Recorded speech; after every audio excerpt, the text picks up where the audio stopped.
Kadalasan dense ang texture ng banana cake na nabibili natin. Gumawa naman tayo ng super soft and fluffy na tama lang ang tamis na banana cake. Ito po ay napakasarap din. Let's get started! Hi, I'm Dance and this is my channel.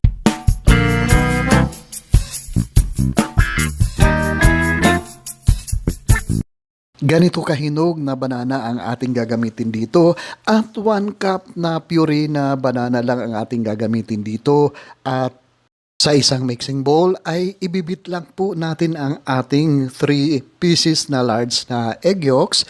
Ibit lang natin ito hanggang sa mag-breakdown at saka mag-light ang color ng ating egg yolks dito.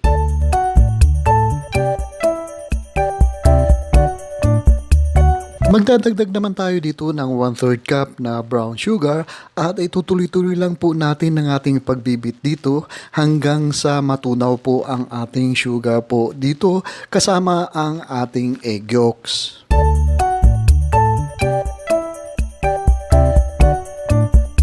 At ngayon ay dadagdag naman natin ang ating pureed. 1 cup na pureed na bananas ang ating idadagdag dito at itutuloy-tuloy lang po natin ang ating pagbibit dito.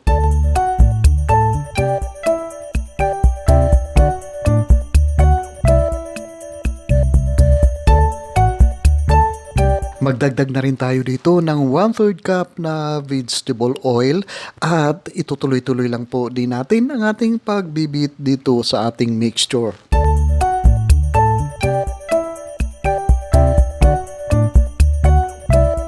At huwag din natin kalimutan ang ating 1 teaspoon na vanilla essence at tuloy-tuloy pa rin natin ang ating pagbibit ng ating mixture po dito hanggang sa maging smooth ang consistency ng ating mixture po dito.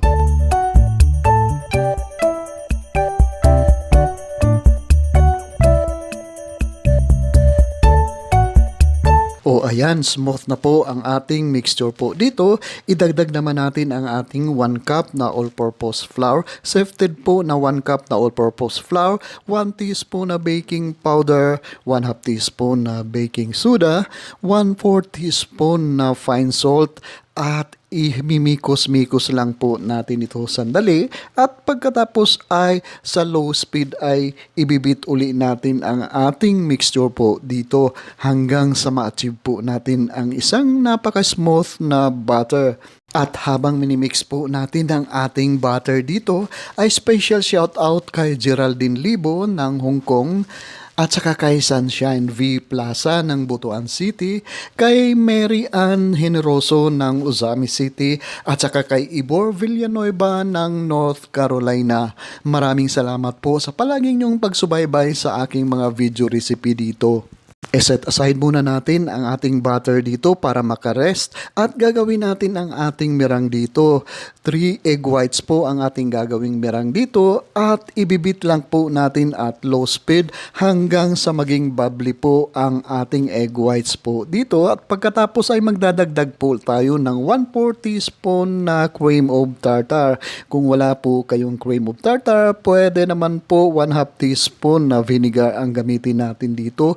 Ituloy-tuloy lang po natin ang ating pagbibit at pagkatapos ay magdadagdag tayo dito ng 1/3 cup na sugar. Gradual lang po ang ating dagdag ng ating 1/3 cup na sugar. Idagdag natin in 3 separate batches ang ating white sugar po dito at unti-unti natin itaas ang ating speed po dito.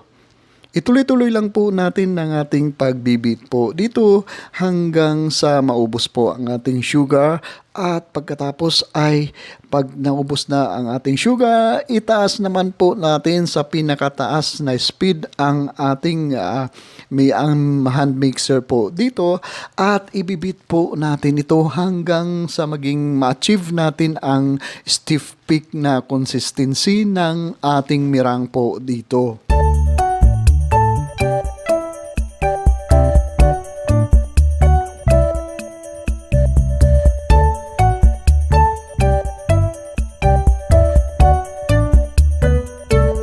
O ayan, mukhang okay na po ang ating mirang dito at nasa stiff crispy consistency na po ang ating meringue po dito. At pagkatapos ay maya-maya ay idadagdag po natin ito doon sa ating butter. Ihalo po natin ito sa ating butter. Gagawin natin into 2 batches po ang ating paghalo. And in a cut and fold method po ang gagawin natin paghalo dito kagaya ng ganito.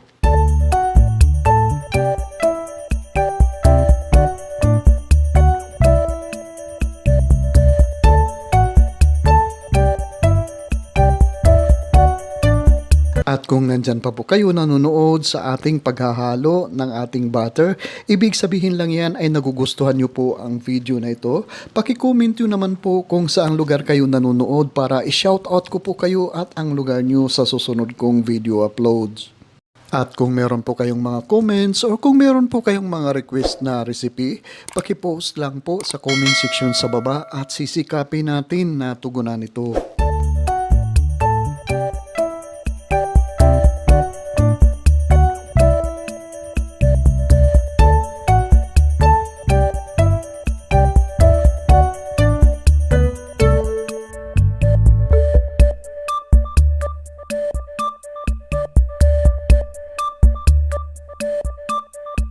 Ngayon naman po ay ipo-pour out natin ang ating butter dito sa ating prepared 8x8 na square pan at saka i-spread lang po natin ito. Kailangan po may parchment paper sa ilalim ang ating pan po dito para mas madali ma-unmold at hindi mabibiyak pag in-unmold natin ang ating banana cake mamaya. I-flatten lang po natin ito at pagkatapos maya-maya ay i-bake na po natin ito.